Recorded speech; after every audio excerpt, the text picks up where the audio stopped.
Hello friends, welcome back to Education Express.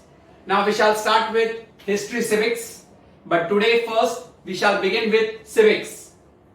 Before we start the chapter, to put up a disclaimer for you, history civics is done according to the syllabus. The syllabus is given before the chapter in a box. Normally this is what comes in boards. But if your school teacher teaches you further apart from the syllabus, we shall definitely do them. Don't worry about it. But currently in the video lecturing, we will go with only with the syllabus, what is actually the content of the standard. The first chapter in civics, our constitution. One of the smallest chapter, what you will have, hardly 3 answers are there. The first one, when did our constitution come into effect, or when did our constitution come into force? The Constitution of India came into effect on 26th of Jan 1950. Remember that our constitution came into force or came into effect on 26th Jan 1950. That's the time when India became sovereign, democratic and republic. That's the time when India became sovereign, democratic and republic. Sovereign means independent. Sovereign means independent because prior to that 1947, if you remember, Britishers were having a control over us. Democracy, of the people, by the people, for the people. And republic, the powers were in the hands of the people. We choose our representatives who make laws for our country. So that is the day when India became sovereign, democratic and republic. Or if they ask you a question, when did our constitution come into effect, or when was the constitution come into force? 26 Jan 1950. Now, what do you mean by constitution? Constitution is a comprehensive document. Comprehensive means a big, large document. It covers almost all aspects. Constitution is a comprehensive document containing the rights and duties of the citizens. It contains the rights and duties of the citizen and also the rules according to which governance of the country should be done. It also has the rules according to which governance of the country should be done. I repeat, Constitution is a comprehensive document. Comprehensive means it covers everything, containing the rights and duties of the citizens. What are your rights? What are your duties? All are mentioned in our Constitution. And also the rules according to which governance of a country should be governed. How you should govern a country, their rules, regulations are all mentioned in the Constitution. So, like you have your school calendar, right? In the calendar, there are certain instructions given in the start and you should abide by those instructions. That's the Constitution of your school. Likewise, our Constitution also has got rules, regulations according to which government of a country should govern.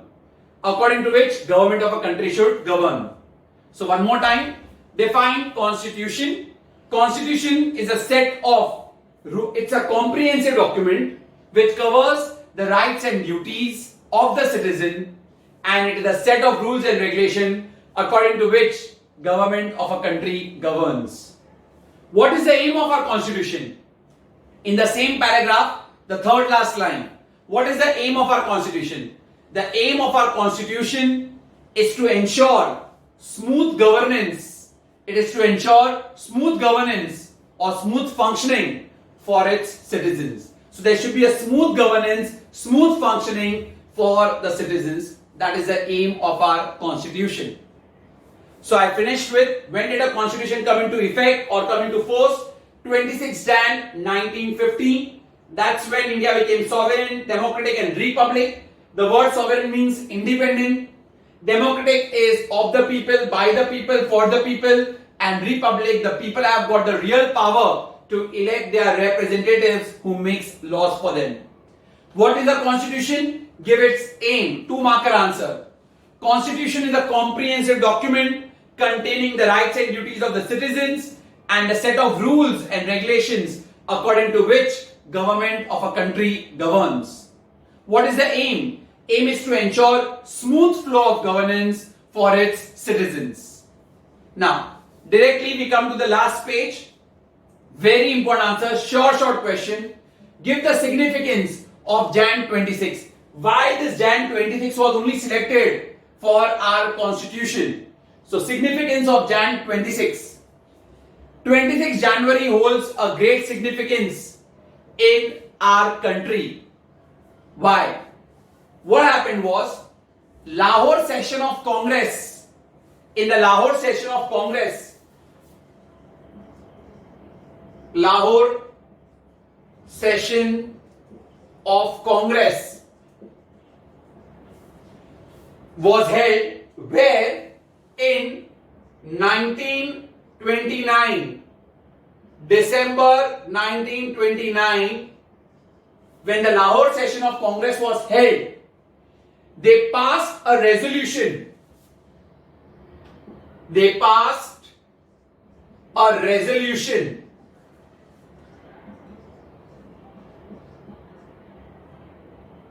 They passed a resolution. What resolution was passed? Resolution of complete independence.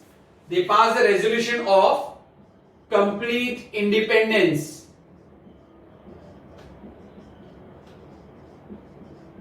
So this Congress people, they had a Lahore session. They had a session at Lahore in December 1929.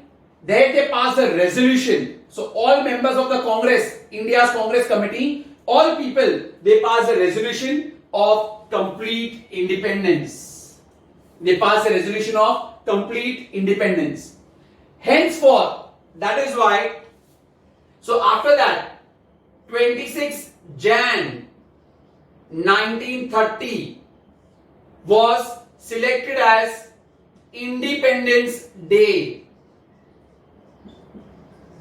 And till we achieved our independence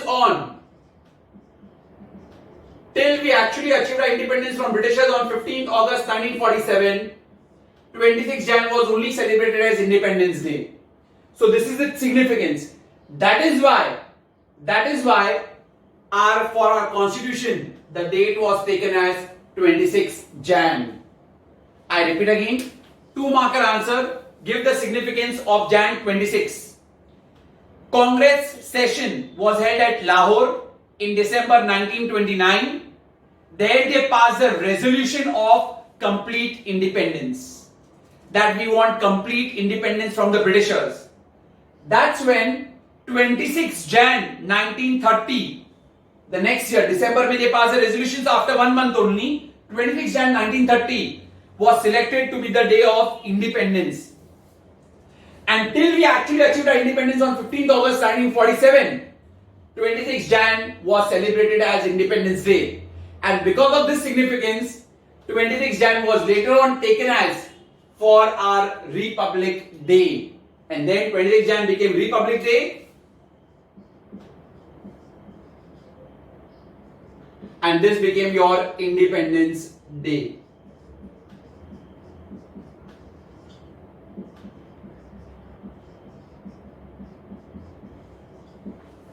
That's it. Then the last thing, in the box on the right hand side, you will find the dates.